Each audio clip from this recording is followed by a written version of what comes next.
Welcome to A Moment of Zen.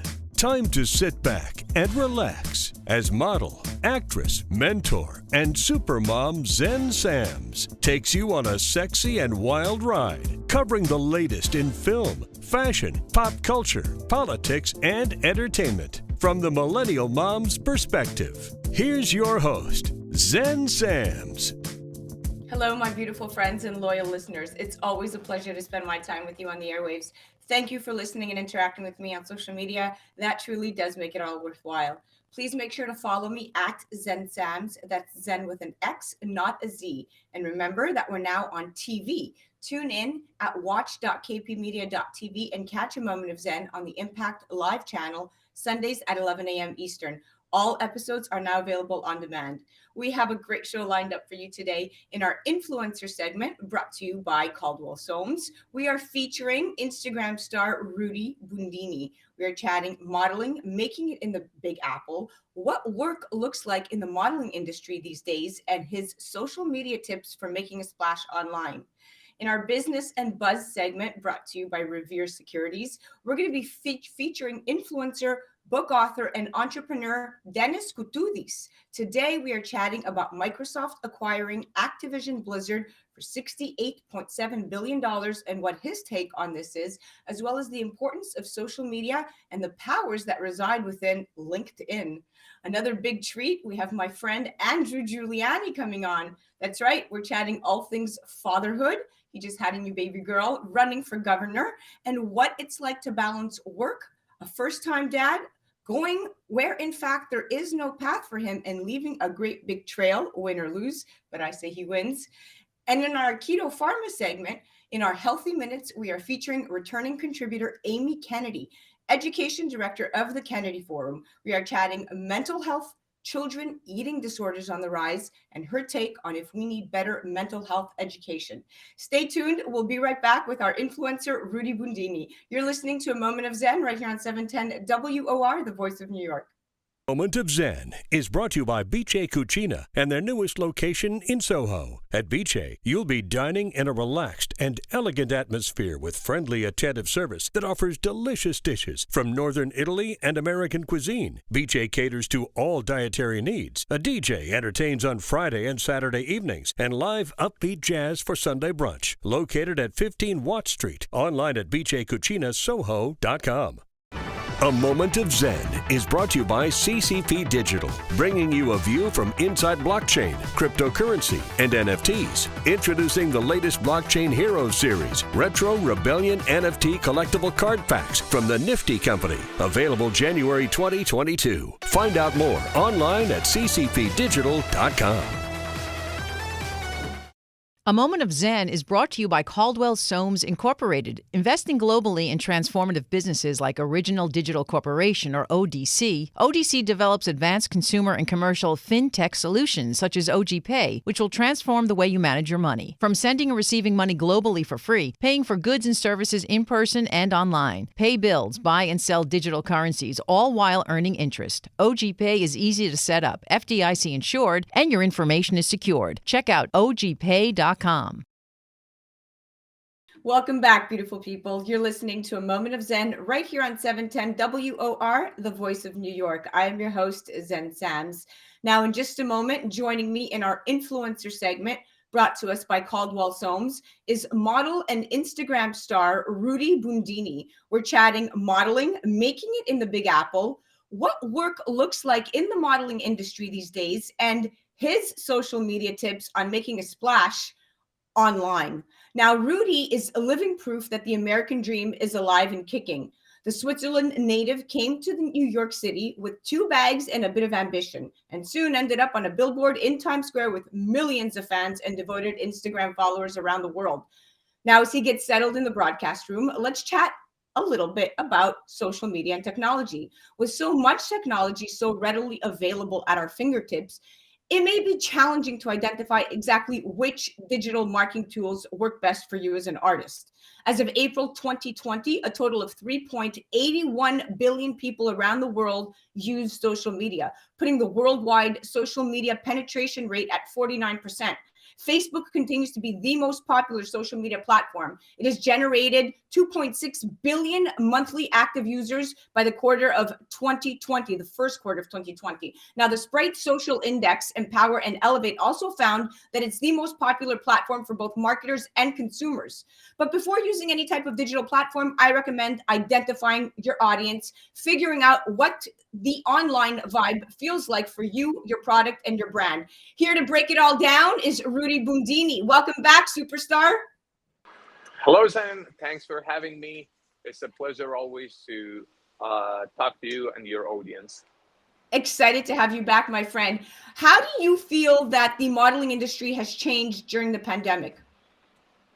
Well, we got a big hit, as you know. A lot of fashion brands and also fashion associated businesses went out of the business as the effect of pandemic. But thankfully, as the cases has started and the vaccine came out, it has started to reopening, and I'm thankful to be a part of this journey. And is it easier? Recovery. Is it easier or harder to make money as a model these days? I mean, post-pandemic, so to speak. I mean, we're still in it, but well, it's kind of like as you feel it's getting to start going back again, it shuts down. So it's like we are right in the interactions of going up and down, but I'm still thankful. There are a lot of things a lot of people have been dealing with, major dramatic issues, but I'm thankful that we are still safe and alive. And how do you meet these days? How do you meet your clients in terms of casting and meeting casting directors? Is it a lot of virtual sessions? What does your day-to-day look like as a model these days? So there has been some changes as adopting to the new rules of fashion industry. We just adopt to have a lot more virtual casting. So we used to go on in-person castings. Now everything is pre-taped and we submit it as pre-taped. So a lot of digital things has been added that we used to have it. It's just the same transactions as the comp cards turned into digital. And now everything from in-person castings are merging into digital castings, which are pre-taped. It's very interesting when you talk about these digital platforms and castings being pre-taped. I mean, a lot of the time casting directors in the past have wanted to experience their talent in person so they can understand, exactly what it entails. But now everything really is just as good as you make it. So I guess having your setup at home with your own Zoom room, so to speak, your own audition room is key these days. And I know a lot of artists have converted portions of their apartments into being able to submit on a daily level to these casting directors. And I find that, very entrepreneurial because now you've taken steps into your own hands. Now let's talk platforms.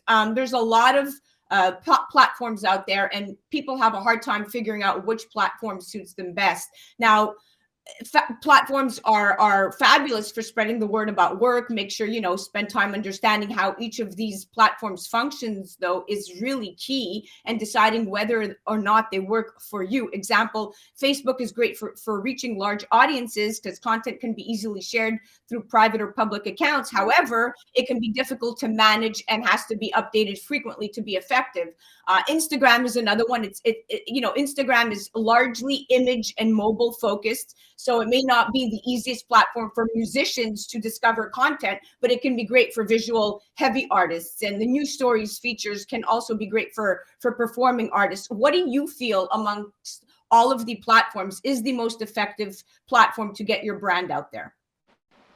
Well, for models, it has been always Instagram has been the highest requirement for the models, even in the castings. In some parts, they just want to see your Instagram because that gives the casting director a really good vision of not only your look, but also based on the captions and different looks that they get from different angles of you. So it gives them a really good understanding of where you're standing. Exactly, or where your strengths are. Because when I look at your Instagram page, it has a very specific theme.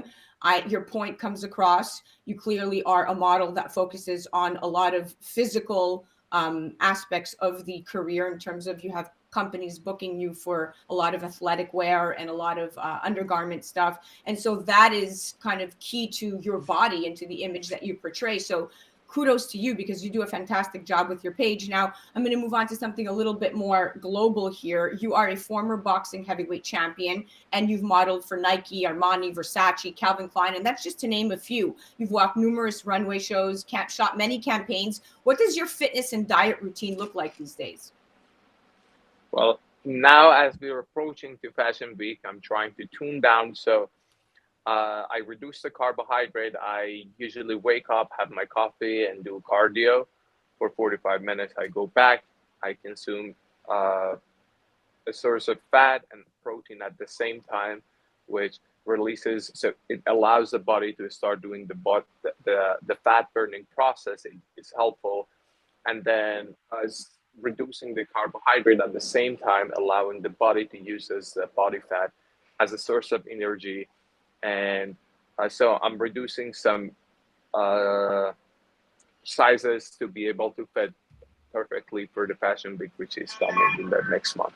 It's interesting that you are able to puppeteer your body and your weight like that. And I'm assuming that's because you have such a good understanding of health and nutrition, where you're able to, lean up right before Fashion Week per se, and then kind of let it a little bit not be so strict and rigorous, when you're not working. So I think that's interesting. I have 1 minute left. I have one last question for you. You have a master's degree in mechanical engineering. Will you ever put it to use? Well, definitely. When I was having my thesis, one of my professors, because I was always telling them, this is not the field I'm going to work in. At the same time, because I was doing I was working in the athletic world as a boxer, and also I was modeling. So I was telling my So yes or no, yes or no. We're almost out of time. Will you put it to good use? Yes, there is no effort in this There you world go. that you put into work and it is useless. So definitely everything that you do is going to help you in the future, one way or the other. I love it. I love it. Thank you so much for coming on, Rudy. It was an absolute pleasure having you. Yes, thanks a lot. Thanks for having me. Guys, you have to check out Rudy Bundini on the gram, at Rudy with a Y, Bundini with an I. You're listening to A Moment of Zen right here on 710 WOR, the voice of New York. We'll be right back after this. A Moment of Zen is brought to you by CCP Digital, bringing you a view from inside blockchain, cryptocurrency, and NFTs. Introducing the latest Blockchain Heroes series, Retro Rebellion NFT collectible card packs from the Nifty Company. Available January 2022. Find out more online at ccpdigital.com. A Moment of Zen is brought to you by Aikido Pharma, an early-stage pharmaceutical company developing innovative drugs for improving anti-cancer and antiviral therapies. Traded on the NASDAQ under ticker AIKI. They have first-in-class partnerships with leading medical universities like the University of Maryland and the University of Texas. To learn more, go to www.aikidopharma.com. Welcome back, beautiful people. You're listening to A Moment of Zen right here on 710 WOR, the voice of New York. I am your host, Zen Soames. Today on My Healthy Minutes, we're featuring Amy Kennedy, Education Director of the Kennedy Forum. We're chatting mental health, children, eating disorders on the rise, new discoveries, and her take on if we need better mental health education. Now, with multiple lockdowns over the past 2 years and keeping children away from school, their friends, and hobbies, 1 in 6 children reported a mental health disorder in 2020 and 2021. That's up from 1 in 9 back in 2017. Another recent study by Oxford University showed 8 out of 10 were suffering from some form of mental health problem linked to COVID lockdown measures. Specialists say prolonged periods of isolation during lockdowns caused devastating effects on children's mental health, fueling a sharp rise in depression, anxiety, self-harm, anorexia, and bulimia. Children need their peers and they need social interaction, and isolation fuels mental health problems. In time, we invest more in local mental health services and create better socioeconomic socioeconomic opportunities in those areas which have been hit hardest by restrictions, because we know socioeconomic inequality is a very strong predictor of mental health problems. So now, how do we best recover from this pandemic? Well, systems modeling techniques from the finance world now forecast mental health incidents. Smartphone capabilities are being leveraged to create digital models of disease progression to detect and monitor cognitive health.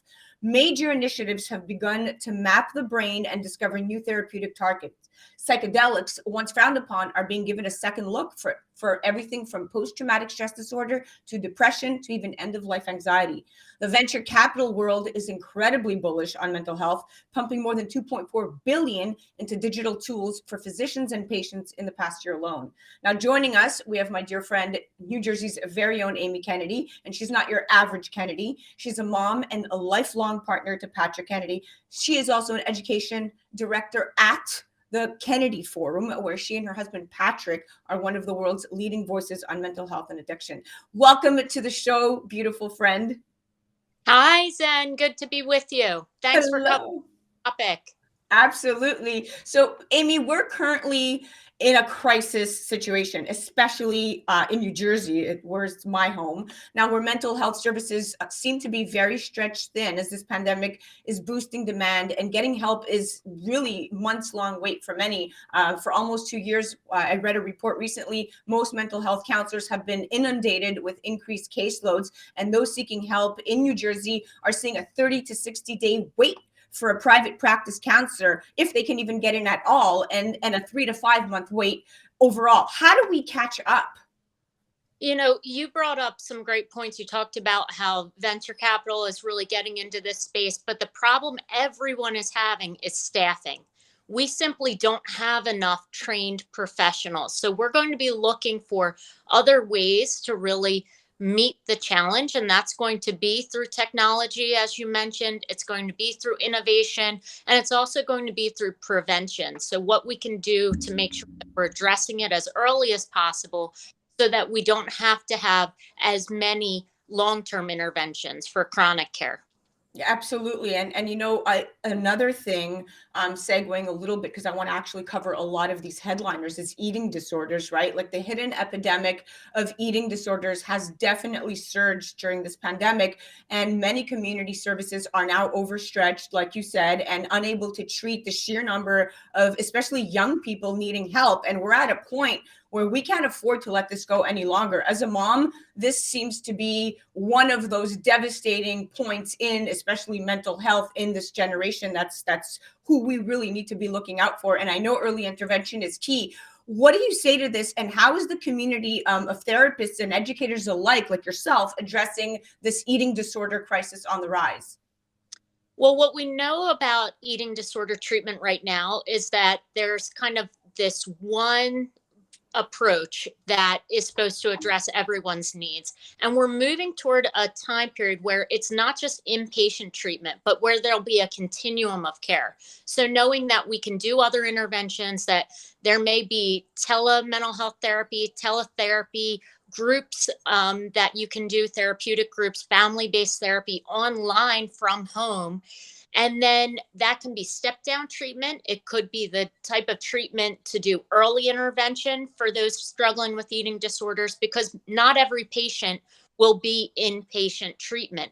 There's also organizations like Project Heal, which is in our area, that help to get people into the services they need. And that's a nonprofit that's fantastic.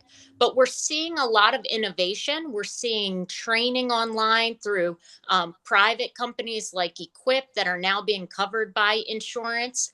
And they have full care teams. So it's training for the parents, if it's a young person, as well as the adolescent, as well as a whole team of clinicians. So you might have a dietitian, a therapist, a doctor on call, as well as those peers to help with the treatment. So it's really changing the dynamic.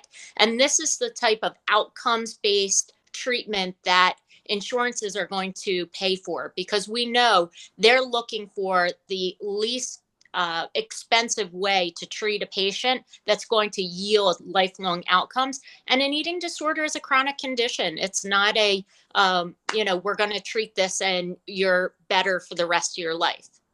Exactly. And I think the approach that you're talking about, and where you have this overall, this community of caregivers, therapists, specialists, psychologists, counselors, reaching out and doing this collectively, where they're all understanding exactly what needs to be done and catering really the care to specific needs, where I think overall what we've seen in the system is just this very book-like approach to, step 1, step 2, step 3, not really understanding that not everybody is wired the same. And like you said, it's going to take an overall a care team, essentially, just the same way that you would if you were in rehabilitation physically, right? So yes, I completely, I love the fact that that's where it's headed. And I love that you just affirmed it. I mean, we have overall, the data shows that there was about 23,000 plus admissions for eating disorders among all age groups in the financial year of 2021, which is up 13% from about 20,000 in 2019. So the 2021 figure is also up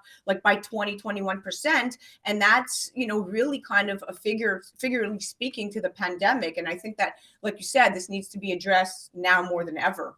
It's huge. And, we still need to hold our big tech accountable. The social media, we know Instagram was put to the test with the body image and the shaming that happens there. And we need to make sure that they're accountable for helping us create solutions and for helping to pay for those solutions through, in the same way we thought about tobacco companies having to do those advertisements about the risks and the dangers that cigarettes cause. We should be expecting that of our social media companies as well.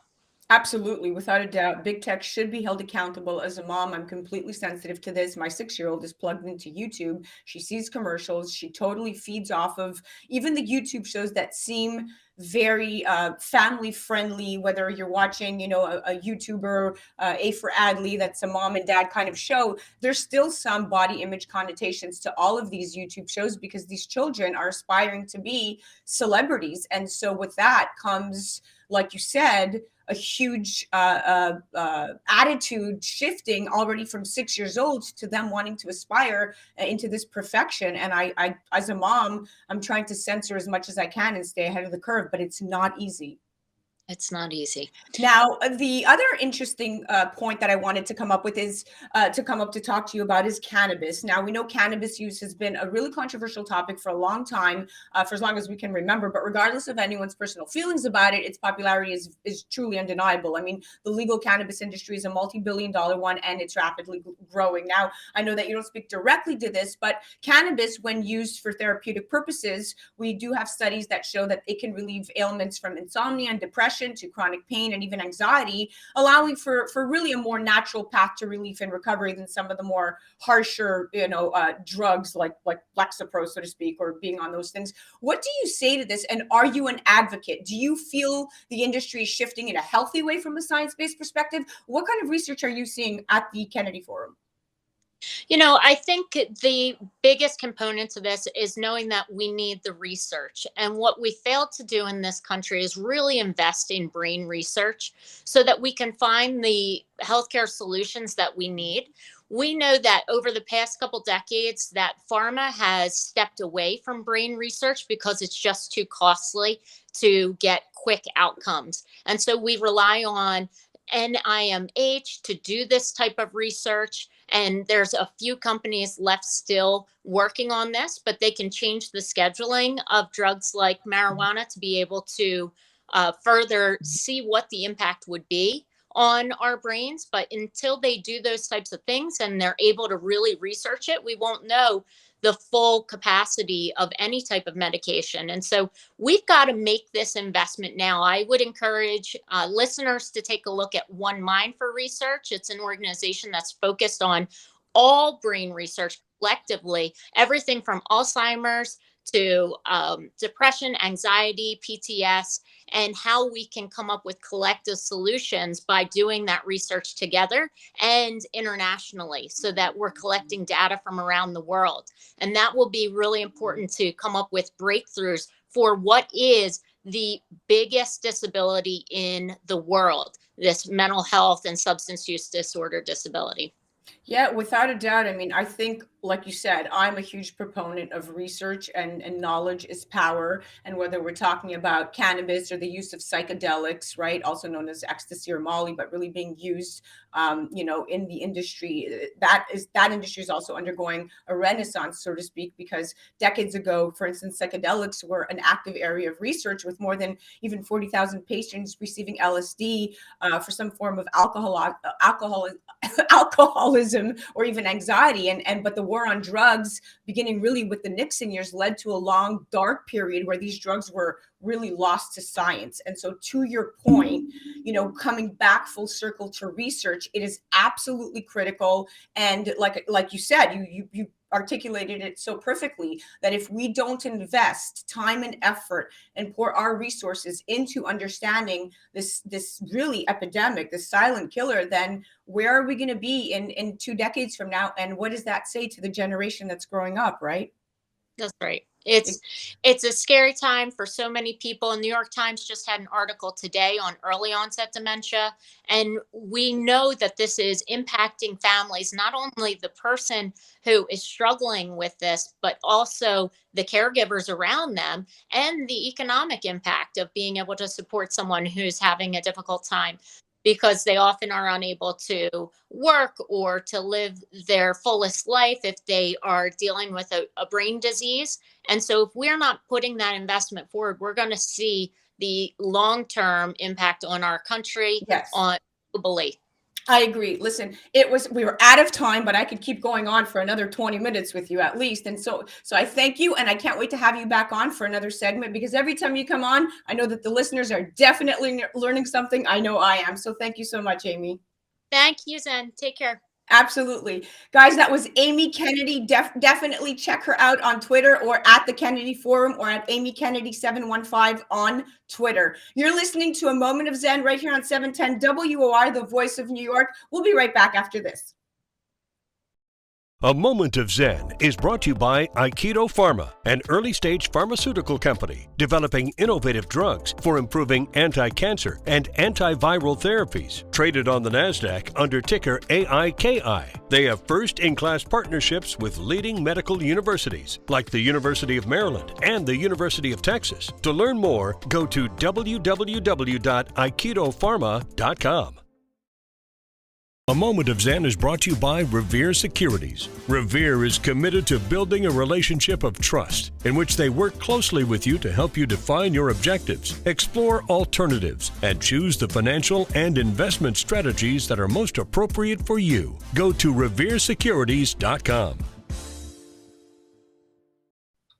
Welcome back, beautiful people. You're listening to A Moment of Zen right here on 710 WOR, the voice of New York. I'm your host, Zen Soames. Now, up next, we have a great treat. My good friend, Andrew Giuliani. Does his name sound familiar? I hope it does. That's because it should be. He is the 36-year-old son of former New York City Mayor Rudy Giuliani, who is now bringing his experience from the Trump White House to the governor's race.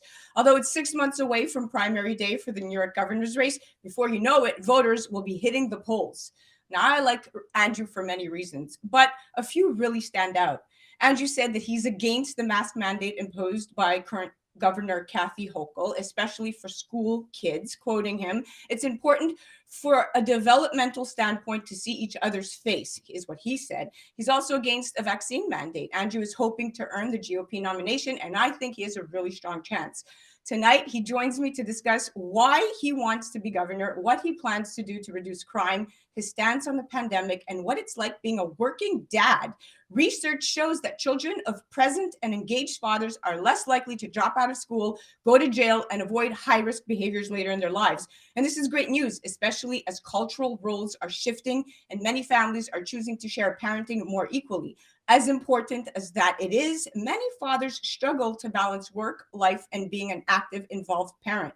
While this is a struggle that many moms face, with cultural expectations that women take the primary role in parenting, as well as trying to have a career, dads may experience unexpected challenges today than their parenting partners may not. Now, here to chat more about politics and dad and fatherhood is Andrew Giuliani. Welcome to the show, superstar. Zen, great to be on with you. And you know what? They do say politics is all local, right? So there's nothing more local than having your little baby when you're up in the middle of the night with her. Although I must say, you know, for a father, and there's no better time than getting to spend quality time with her. You know, when my wife is nursing, so she's the one who always reminds me. She's like, you wake up for about 2 minutes in the middle of the night just to open an eye to see how I'm doing. I'm really the one in the middle of the night who bears the brunt of it, but it's an incredible joy, Zen. You know what? Congratulations. She's beautiful. She's perfect. She was born November 29th. That's a great day. That's my birthday. And Grace she really has your face. I mean, when you look at, she is a little mini you. Congratulations. Thank you. If she looks like me, it's going to be easier to fight off the boyfriends. If she looks like my wife, it'll be a lot tougher. So. Oh, well, your wife is gorgeous and beautiful, and we all know, but she does have that Giuliani face. I do see it there. Has it been hard to adjust to these new norms, and how is it affecting your path per se in any way, if it is? I think it's just given me more joy, to be honest. Yeah, I mean, you definitely get a little less sleep. I mean, joked around with my wife that, you know, 5 hours of sleep in a hotel sounds pretty good, you know, some of these days.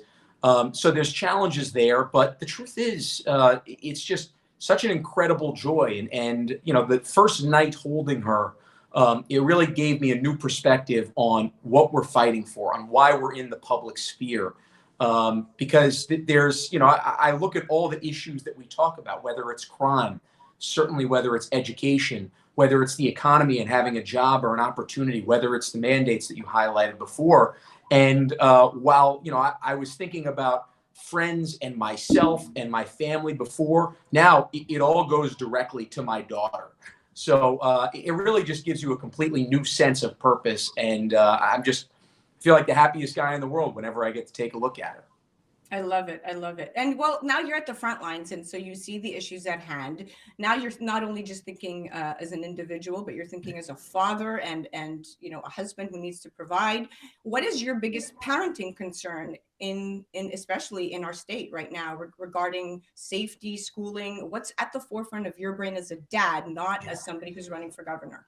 There's a lot of them, to be honest. It's tough to really narrow it down as one. Obviously, you know, increasing crime is one of them. You know, we're lucky that we live in a good neighborhood. We live in Battery Park City, so you know, you don't really deal with it too much. But you know, I used to take the subway, and my wife used to take the subway all the time. Now I still do if I'm going, you know, from place to place in New York City. But I wouldn't bring my daughter on the subway right now, and I wouldn't do that. And then from an education perspective, right? You know, when you think about different issues like being introduced gender blocking, hormone blocking therapy at a young age. You know, my wife was an athlete. I was an athlete, not as good as my wife, but I was an athlete as well. We're going to have Grace, you know, playing in sports and doing this and that. And, you know, she might be playing with the boys for a little while. If somebody asks her, well, do you feel like a boy or a girl at some point at 5 or 6 years old, she might say, you know what, I'm playing with the boys. I want to be a boy or something like that. At that moment, I don't want her to be introduced to hormone blocking therapies because I think at some point, you know, it's a matter of if we're going to introduce that to our kids at a time when it's going to affect their reproductive system at such a young age. You know, I look at that as child abuse, to be honest. It's absolutely utterly ridiculous. If at 18 years old, somebody wants to do that, then that's fine. This is a free country and you have the right to do that. But for somebody who's a minor, to do something like that, where you can never actually dial that back ever, and it can affect their reproductive system, it's unconscionable to me. Yeah, these are long-term effects that not only on the mind and the body, but it's really game-changing, and that is way too young. And I really think that we've tipped the iceberg of crazy in society to even be having these conversations. As a mother, it's this is not even a fight. That should be at the forefront of this gubernatorial race. You should be focusing on the things that are actually, you know, really at the forefront in terms of direct dangers to society. But you know what? If we don't address this, we're going to have a society of kids that are just following a trend, that have entitlement issues, that are being told yes for every single thing they ask for, and we're headed there. We're right there. So if we don't put an end to it, it, I agree. This is going to go very bad. I wanted to move on to something interesting with you also said schooling. You said that you believe parents need to have more choices for children, Yes. including more charter schools. Talk to me about this, because I do feel that the choices in New York State are rather limited. Yeah. So basically, charter schools in New York State started under the Pataki administration about 27, 28 years ago. And he was successfully able to start charter schools in New York State to fight against the unions and do that. One of the negotiations was that there was going to be 460, or the cap was going to be at 460 charter schools statewide and 270 in New York City. At the time, they weren't even at one. They were just starting. So, that was fine in the negotiation. Well, we've hit those 270 and the 460 citywide and statewide. For me, I want to make sure that in term one, by the end of term one of a Giuliani administration, we lift that cap and certainly get it up well above 1,000. Because I really look at this and say, I had the opportunity. My parents gave me the opportunity because they had the means to be able to send me to private school. Unfortunately, so many kids in New York, so many kids across America, they don't have the means to be able to do that. And if they're in a school that is not performing up to the standard, then those parents should have more choice. They should have more options. And whether that's a charter school and having more charter options, or creating a tax voucher program in New York. So that way, the tax dollars, the property tax dollars, which by the way, in New York State is one of the highest in the country. The property tax dollars that go into just now the teachers union, parents can use, so they can use it to send their kids to private school to help with the tuition and offset some of those costs. They can help with charter schools. They can help even with homeschooling if that's an option that they want to pursue, if their public school is not performing for them. I mean, this is a very free market approach, right? I really believe the more options that a consumer has, the better choices the better products are going to be out there, because they're going to be able to make a choice on that. When it comes to education, it's no different. And I would say the only thing that's different is it's even more important. It's even more important. So important. Yes. Well, wise words, my friend, wise words. That's why you are running. And that's why I think you're going to win. Now, we're out of time. I want to thank you for coming on, but I will leave the listeners with stating the obvious, that your opponent, Rep. Lee Zeldin, already called himself the GOP's presumptive nominee. The last four polls have you up 15 to 24 points. The next question is, what do you say to that? We're out of time, but I say you're going to win. Don't even look at his little presumptiveness. Well, somebody can presume anything. Well, we're going to be the actual nominee. So that's the way that I look at it. And you look at the last four polls, I think.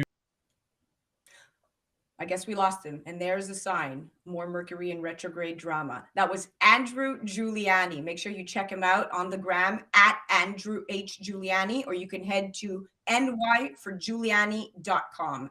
You're listening to A Moment of Zen right here on 710 WOR, the voice of New York. We'll be right back after this.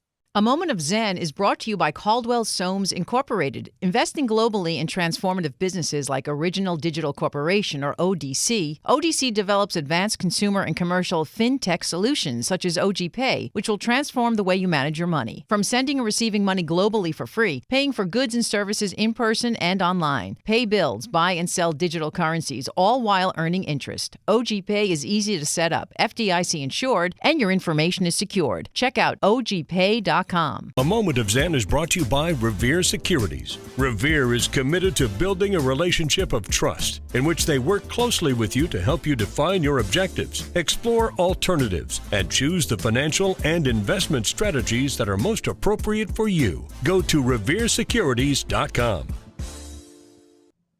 Welcome back, my beautiful friends. You're listening to A Moment of Zen right here on 710 WOR, the voice of New York. I'm your host, Zen Soames. Now, up next in our Business and Buzz segment, we are sadly missing our regular contributor, Kyle Wool, but that's only because Kyle is off making tons and tons of money and tending to keeping that up. Kyle, we will miss you.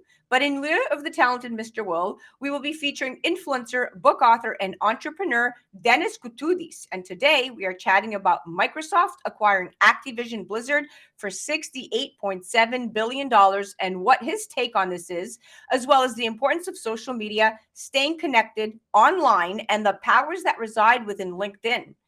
What we know is that the power of social media and a strong online presence is key to building brand trust and loyalty, especially in the business world. Whether you're a wealth manager, a trader, a banker, an analyst, an artist, or a small business owner, consumers need and crave connectivity. And connectivity breeds community, and community breeds loyalty. And loyal customers feed the bank account. It's all intertwined. Hence, Microsoft purchasing what is basically access to an online community of loyal users, which is very telling of where we are heading in this digital process. Companies definitely need to build consumer trust by creating an authoritative and informative online presence through reliable content. That's key. Companies must learn to create hybrid, high-end services that combine the accessibility of online advisory services with the tailored service of traditional wealth management firms. Now, about that Activision, Microsoft's largest ever acquisition. Yup, it's the largest video game acquisition in history. Microsoft is buying the major video game publisher behind the Call of Duty, World of Warcraft, and Candy Crush. Now, these franchises are all valued at around $68.7 billion, hence this purchase. Now, Microsoft Chief Executive Satya Nadella stated that gaming is the most dynamic and exciting category in entertainment across all platforms today, and it's going to play a key role in the development of metaverse platforms. Now, this is Microsoft's largest ever acquisition, far topping the company's $26.2 billion purchase of LinkedIn back in 2016. And if there's anyone that knows LinkedIn, it's our international best-selling author and guest, widely recognized as one of the world's leading LinkedIn experts, Dennis Koutoudis. His skill sets have allowed him to work with thousands of individuals and corporate clients globally, including numerous execs from powerhouse companies like Nike, Microsoft, Google, Pfizer, Amazon, and that's just to name a few. He is a sought-after speaker and works very diligently to create new and inspiring ways that will shape the future. Nearly 3 million people follow him on social media, and he's been featured in some of the most influential and well-known publications around. Welcome to the show, superstar.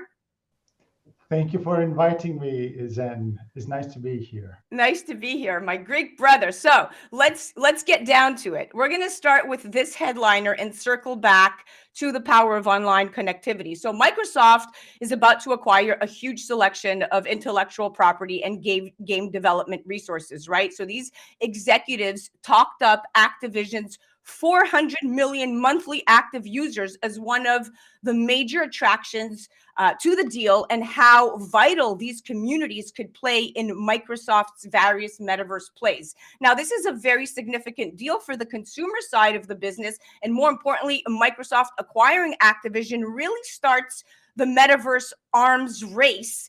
This ties into people love being connected and part of a community. What do you say to this?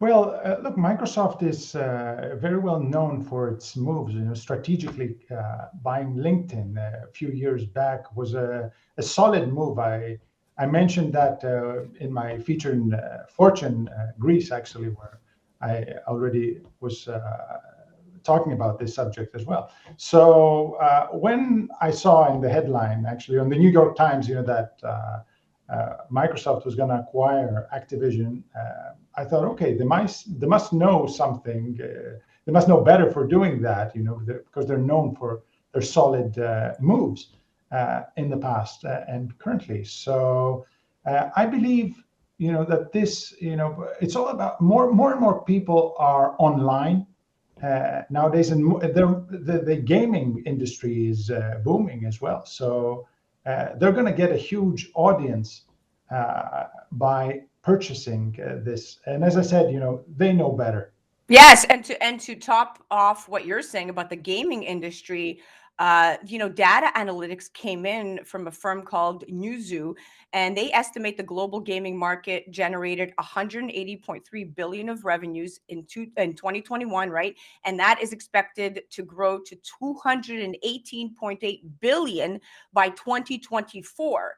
I mean, these are staggering numbers. So social media platforms and channels are continuing to evolve, and this is challenging businesses to adjust social strategies to capture the attention of their target audiences, right? This helps build brand visibility and generate leads. As business owners and entrepreneurs look to harness the power of social media in this shifting digital landscape, they're going to definitely need to have an excellent grasp of social media fundamentals and keep up with evolving social media trends. So as of April 2021, Dennis, social media platform users reached a global total of 4.33 billion. That equates to more than half the world's population, which stood at 7.85 billion at the start of April 2021. How are you leveraging LinkedIn as a business tool, given these numbers? Well, what I'm doing is what we're doing actually with my co-founder, Emily Papas, co-founder and wife, actually, we created this business back in the end of 2014. So we're helping people accomplish their professional dreams through people and companies, of course, through most effective utilization of the LinkedIn platform and beyond. So, and as you can imagine, during the pandemic, the demand for people who seeked services such as ours to help them optimize the utilization of platforms like LinkedIn has considerably increased. So people are trying to find more and more ways to maximize the utilization of LinkedIn, to bring them maximum results. Because if you utilize LinkedIn in the right way, the results can be amazing. Now, when you talk about utilizing it in the right way, you're talking about from a user standpoint or from a business standpoint? I mean, a lot of people know just the basic fundamentals of LinkedIn, but the business and the enterprises that are on that platform is what you're advocating for, so they could be able to implement the many different strategies that LinkedIn has. I mean, you need to be really, that's why you wrote the book on this, a genius to figure this out if this is not your expertise. What kind of rise have you seen in businesses' performance as a result of incorporating your strategies in LinkedIn? Well, I have many testimonials. I've got over 250. If someone visits my profile on LinkedIn, they'll see many, results from there. But usually what we've seen is like them acquiring, and there are companies in there, that we help that if they land one client, it's like millions to them. Yeah. Oh, yeah. This is game changing. Yeah, game changing for them. And we see that, within a few weeks, they've landed a client because of they're utilizing our advice, and all this is is up there. They can visit my profile, they can visit our websites, and they can see all these people talking about their experiences. Some of them are looking for investors, some of them are looking for more clients. And so again, back to that power of connectivity. Now, the flexibility and ubiquity that the internet offers via a host of digital marketing opportunities, especially for even wealth management firms, right, where we're speaking to this business and buzz segment, to more really efficiently reach their high net worth client base is really kind of what companies want right now. This is all the craze, and the development of automated advisory services and data analytics platforms that equally help wealth managers to cut costs and more accurately target their marketing efforts are emerging as we speak. And it's kind of tying into what you do with LinkedIn and these platforms. But the wealth management industry has been really slow to embrace advances in technology. And unless you're part of, for instance, REVERE Securities' young investor lineup, older, more traditional investors remain distrustful of these automated services and prefer to interact face-to-face with their advisor. And younger consumers continue to be distrustful of financial professionals as a result of the 2008 financial crisis. So what do you say to this? Look, the goal here is still to have this face-to-face interaction, or maybe it's a Zoom call or interact, but the first point of contact is LinkedIn, right? So we get on the radar of our target prospects. We, in the right way, we arrange a networking conversation with them. We begin building solid professional relationships. And what we're looking to is to arrange a conversation either via online video calls or in person. So still the goal is the same, but we need to utilize the tools that are available to get us to this tool, the modern tools. Yeah, exactly. No, the modern tools are definitely, look, there's 1.4 billion active social media users a day on the platform. Most of them are using the platform not once a day, but twice a day, multiple times a day. So definitely that's where the online community is. And of course, you see these big business deals in where Microsoft is purchasing, Activision, and it makes a headline. Well, it's making a headline because it's very telling of the times that we live in. I mean, this is major, it's epic on all fronts. And at the end of the day, this Activision Blizzard deal for $68.7 billion is going to set precedents for other companies, because now